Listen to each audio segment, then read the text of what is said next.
नमस्कार, मैं हूं राकेश रिछारी और आप देख रहे हैं महा कवरेज न्यूज। राजनीति के सहमात के खेल में अपना परचम लहराने वाले विधायक सुरेंद्र सिंह सेरा हमारे साथ मौजूद है, जिन्होंने विधानसभा में भारतीय जनता पार्टी और कांग्रेस के जैसे दिग्गज उम्मीदवारों को पछाड़कर निर्दलीय में चुनाव जीते और विधानसभा में अपनी दस्तक दी।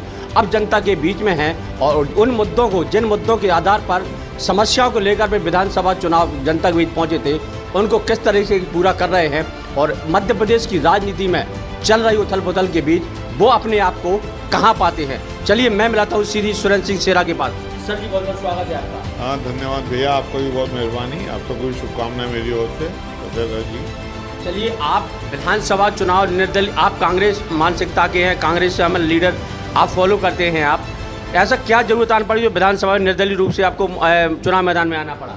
मैं हमारे क्षेत्र में 3 बार से विधायक बीजेपी के बन रहे थे, कांग्रेस के नहीं बन रहे थे और मुझे भी पार्टी टिकट नहीं दे पा रही थी। सर्वे में नाम आता था लेकिन कोई कारण से टिकट नहीं दे पाती थी।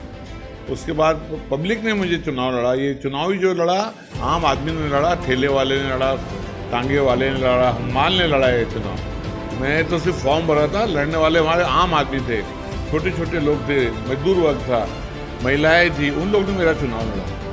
आपके सामने बड़ी चुनौती थी, भाजपा और कांग्रेस जैसे बड़े चेहरे, फिर कैसे आपने क्या रणनीति बनाई? नहीं, लोगों का बहुत प्यार था। मैं पिछले 30 साल से लोगों के बीच में हूँ, छोटे छोटे काम उनके कर रहा हूँ, उनके दिन भर 24 घंटे साथ में रहता हूँ लोगों के, और कम से कम 250 किलोमीटर पर डे अपनी कार से दुख सुख करता हूँ। मुझे परिचय है एक एक घर से, और मैं उस परिवार का हूँ जिसको पहचान का कोई मोहताज नहीं है। मेरे बड़े भाई ठाकुर शिव कुमार सिंह, वो भी निर्दलीय 2 बार MLA रहे बुरहानपुर से, और हमारे परिवार से मुझे मिला के 6 बार MLA हो गए हम लोग। और 2 बड़े भाई कांग्रेस के सांसद रहे खंडवा से, स्वर्गीय ठाकुर शिव कुमार सिंह, स्वर्गीय ठाकुर महेंद्र कुमार सिंह, वो सांसद रहे खंडवा लोकसभा से। किसी कारणवश कांग्रेस पार्टी हमको टिकट नहीं दे पाती है, लेकिन हमारी पूरी कोशिश रहती है कि कांग्रेस से चुनाव लड़े और कांग्रेस पार्टी का टिकट लेके चुनाव लड़े। राजनीतिक बड़ा बैकग्राउंड रहा आपका, फिर ऐसी क्या वजह आन पड़ी कि आपको निर्दलीय मैदान में आना पड़ा? अगर टिकट नहीं दिया पार्टी ने और पब्लिक ने बहुत जोश था, पब्लिक ने आदेश किया कि आपको चुनाव लड़ना ही है, आप नहीं लड़ोगे तो बहुत मुश्किल जाएगी हमारे साथ, तो पब्लिक की डिमांड थी और समय की ज़रूरत थी, इसलिए मैं चुनाव लड़ा। एक टीस रही होगी कहीं ना कहीं, जब चुनाव मैदान में जीते आप, भोपाल में दस्तक दिए विधानसभा, एक टीस होगी, कम से कम निर्दलीय रूप में आप जीते हैं, मंत्री पद मिले, कमलनाथ की सरकार थी उस समय। वो सरकार तो कमलनाथ जी की थी, हम मंत्री बन जाते, लेकिन सरकार चली नहीं भैया। सरकार किसी कारण से गिर गई, आपको पता है कैसे गिर गई। हमारे बीच के ही कुछ 15-20 MLA जो है पार्टी छोड़ के चले गए कांग्रेस पार्टी से, और आदरणीय कमलनाथ जी ने खुद ने अपनी नो कॉन्फिडेंस के पहले ही, अपना अविश्वास प्रस्ताव आने के पहले इस्तीफा दे दिया था। इसलिए हम लोग मंत्री नहीं बन पाए, नहीं तो मंत्री तो बन रहे थे, सब लोग मंत्री बन, सबको जवाबदारी कमलनाथ जी दे रहे थे, किसी को संगठन की दे रहे थे, किसी को सरकार की दे रहे थे। आप निर्दलीय थे, इसलिए भूमिका भी आपकी महत्वपूर्ण थी। आपको नहीं लगा भाजपा कांग्रेस ने इस बीच में आपने कहाँ पाया? भाजपा ने आपको भी अब मौका दिया होगा, आप ज्वाइन करें भाजपा? हाँ, भाजपा चाहती है कि मैं ज्वाइन करूँ, लेकिन मेरा नहीं हो पाता है, क्योंकि हमारा परिवार ही पूरा शुरू से ही हमारे दिल में लोगों के साथ, हम कांग्रेस के साथ चुनाव लड़े, कांग्रेस का कार्य किया है, इसलिए शुरू से ही हम लोग कांग्रेस के साथ रहे। खंडवा लोकसभा चुनाव में भी आपने दावेदारी की, आपने दावा किया था टिकट मिलेगी, क्या वहाँ फिर एक बार टीस आपके मन में क्यों? ये तो आपको आदरणीय हमारे कांग्रेस के अध्यक्ष कमलनाथ जी से पूछना चाहिए कि क्यों नहीं दिया टिकट। उम्मीदवारी तो बहुत पक्की थी, ठोस थी, सब जानते हैं, बड़े नेता जितने भी सब जानते हैं कि बहुत सही समय पे सही दावेदारी की थी मैंने। अब वो तो पार्टी का डिसाइड करती है, आदरणीय कमलनाथ जी डिसाइड करते हैं, हमारे जो दिल्ली के नेता लोग हैं, गांधी परिवार, वो डिसाइड करता है किसको टिकट देना है। देखा जाए लोकसभा चुनाव में मोदी लहर चली थी, क्या मोदी लहर का जादू अब भी है? अब मानते हैं? नहीं, मोदी लहर का जादू नहीं है। अभी क्या है कि अभी देश की स्थिति बहुत बदल गई है। अभी क्या है, देश में एक कांग्रेस पार्टी को बहुत मजबूती से आगे आना चाहिए, एक एक छोटे छोटे कार्यकर्ता को मान सम्मान देना चाहिए, जोड़ना चाहिए, और सबको जवाबदारी देना चाहिए। कांग्रेस ने किसी को संगठन की देना चाहिए, किसी को चुनाव लड़ाने की देना चाहिए, जिससे कि आने वाले समय में पब्लिक नाराज है, पब्लिक बहुत भुगत रही है, रोजगार नहीं बढ़ रहा है, एक पैसे का रोजगार नहीं मिलता किसी को, और महंगाई बढ़ते जा रही है, बहुत अस्त व्यस्त हो गया है। आम आदमी जो है डर गया है, घबरा गया है। अब सरकार बनने से लेके गिरने तक के बीच में कहीं ना कहीं दिग्विजय सिंह को दोषी ठहराया जाता है, आपका क्या नजरिया है? नहीं, ऐसा नहीं है। ये तो आपने सामने देखा, राजा दिग्विजय सिंह जी उसमें क्या करेंगे जब सब एमएलए कांग्रेस के छोड़ के चले गए। राजा दिग्विजय सिंह जी तो वहाँ तक गए थे, बेंगलोर तक गए थे लाने के लिए, जो छोड़ के गए थे, लेकिन वो आ नहीं पाया, उनसे कांटेक्ट नहीं हो पाया। राजा दिग्विजय सिंह जी ने बहुत मेहनत करी कि उन एमएलए को वापस लाया जाए कांग्रेस में फिर से। उन्होंने और मेहनत की कि कांग्रेस की सरकार कायम रहे और सब लोग जुड़ के मिलजुल के सरकार चलाए। आप कमलनाथ जी के करीबी विधायकों में से एक माने, ऐसा कहा जाता है करीबी विधायक हैं, नेता प्रतिपक्ष भी, तो वो प्रदेश अध्यक्ष भी थे, सीएम भी थे। नहीं लगता कि ज्योतिरादित्य सिंधिया को कहीं सेट करना चाहिए था? अब ये तो क्या है, बड़ा ही डिसीजन होता है भैया। हम लोग ये राजनीतिक डिसीजन और संगठन के डिसीजन मैं कैसे ले सकता हूँ? मैं तो निर्दलीय हूँ। ये तो कांग्रेस पार्टी के डिसीजन है, उन लोग ने लेना चाहिए। वो लोग जो करेंगे उससे ये पार्टी की प्लेटफॉर्म पे आप बात रख सकते थे। मैं रखा। हम तो चाहते हैं कि सबको लेके चल, हम तो जोड़ना चाहते हैं, आज भी जोड़ना चाहते हैं लोगों को। कांग्रेस का मकसद ही जोड़ने का है, तोड़ने का नहीं है। कांग्रेस चाहती है सभी लोग को जोड़ के सबके सहयोग से सरकार चलेगी, सबके सहयोग से संगठन चले। तो कमलनाथ जी अपने भाषण में बोलते हैं बार बार कि कांग्रेस की नीति जोड़ने की है, कांग्रेस कभी तोड़ने का सोच ही नहीं सकती। अब ये कुछ हमारे भाई लोग चले गए, ये तो उनसे पूछना चाहिए आपने कि क्यों चले गए, क्या कारण है जो कांग्रेस छोड़ के चले गए।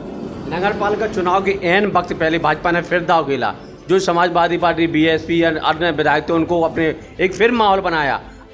आपको प्रलोभन नहीं दिए कि यार जादू चला नहीं, मेरे सब दोस्ती है, सबसे बातचीत करते रहता हूँ, लेकिन मैं तो क्लियर है, सबको पता है कि शेरा भैया कांग्रेस के साथ है, उनका परिवार कांग्रेस में रहा है और कांग्रेस के साथ में देता हूँ हर वक्त। तो अब बातचीत होती है सब, लेकिन सबसे हाथ जोड़ के निवेदन करता हूँ कि मैं तो कांग्रेस के साथ हूँ शुरू से। कांग्रेस के सिपाही के तौर पे आपकी बात उभर कर सामने आ रही है, लेकिन कमलनाथ 16-17 महीने सरकार में रहे, आपको मंत्री पद नहीं बनाया, आपको कहीं 30 तो होगी कुछ ना। वो तो कोई भी होगा, आपको भी लगेगा। कौन नहीं मंत्री बनना चाहता है, कौन सरकार में नहीं आना चाहता है, कौन लोगों के साथ सरकार में आके लोगों का काम नहीं करना चाहता है।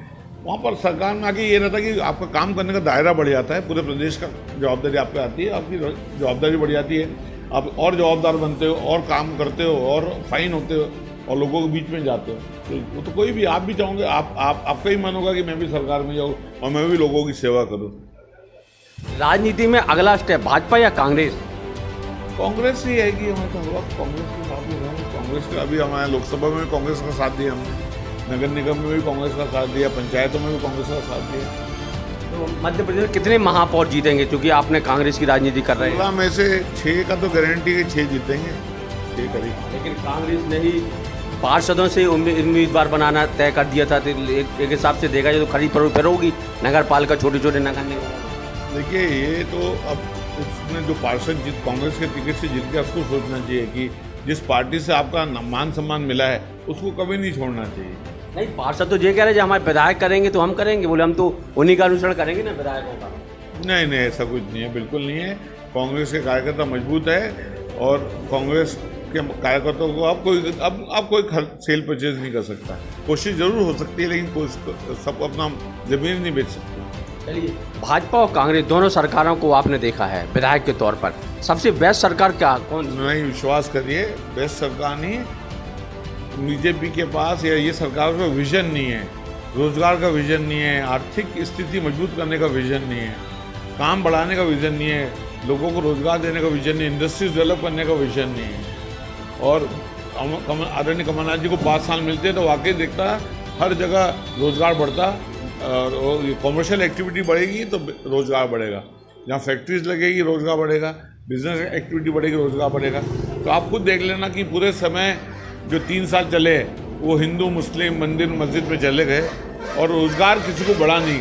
आपका कोई एक दोस्त ऐसा नहीं मिलेगा जिसने ये बोला, उसने ये आपको बोला होगा कि मुझे सरकार के अंदर नौकरी लग गई। पिछले 3 साल का रिकॉर्ड निकाल लो आप, एक भी बच्चे को नौकरी लगी होगी सरकारी तो मुझे जरूर बतलाइएगा उसका नाम, मैं उसका स्वागत करूँगा। महंगाई को लेकर बहुत हालात बेहाल हैं सभी के, क्या लगता है सरकार को इस कदम में क्या पहल करना चाहिए?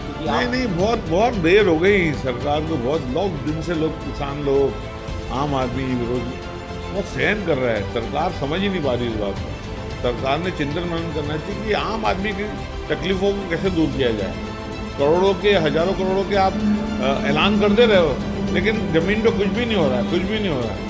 जब तक आप ज़मीनी काम नहीं करोगे, आम आदमी के फ़ायदे का काम नहीं करेंगे, तब तक कुछ नहीं होगा। किसान को 4,000 देना, एक एक किसान के खाते में 4,000 देने से होता क्या है? किसान का क्या होता है? आपके खाते में 4,000 रुपये आ जाएंगे एक साल में, तो क्या करोगे आप 4,000? इससे कोई फ़ायदा नहीं। जब तक बिजनेस एक्टिविटी नहीं बढ़ेगी, जब तक कोई इंडस्ट्री नहीं लगेगी, कोई बिजनेस व्यापार नहीं बढ़ेगा, तब तक उसमें रोजगार नहीं मिलेगा। रोजगार मिलेगा तो ऑटोमेटिक ये सब काम चालू हो जाएगा धीरे धीरे। कांग्रेस में बदलाव की जरूरत है अब? कांग्रेस में युवाओं को साथ देना, कांग्रेस ने युवा लोगों को और आगे बढ़ाना चाहिए, ऐसा मेरा आदरणीय सभी नेतृत्व से निवेदन है। युवा साथियों को जो जमीन से आता है, जो सरपंच का चुनाव जीत के आता है, जो पंचायत का पंच का चुनाव जीत के आता है, उनको महत्व देना चाहिए। गांव के लोगों को महत्व देना चाहिए कांग्रेस के संगठन में, जिससे कि आने वाले समय में उनका विश्वास कांग्रेस के प्रति बढ़े, आम लोगों का विश्वास कांग्रेस के साथ आए।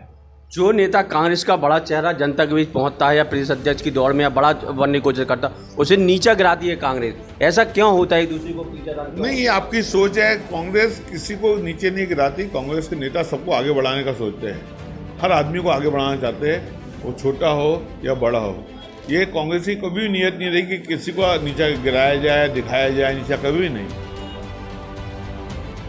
चलिए, तो ये हमारे साथ बुरहानपुर के विधायक थे सुरेंद्र सिंह सेरा जी, जिन्होंने बेबाकी से जवाब दिए और मध्य प्रदेश सरकार में क्या चल रहा है, महंगाई को लेकर हो, चाहे बेरोजगारी को लेकर हो, चाहे शिक्षा को लेकर हो, तमाम उन मुद्दों पर चर्चा की जो मध्य प्रदेश के लिए जरूरी भी हैं और बुनियादी ढांचा उनका खड़ा करना भी जरूरी है। तो बने रहिए महाखबरें न्यूज़ के साथ। मैं हूँ रात्रि छारिया। नमस्कार।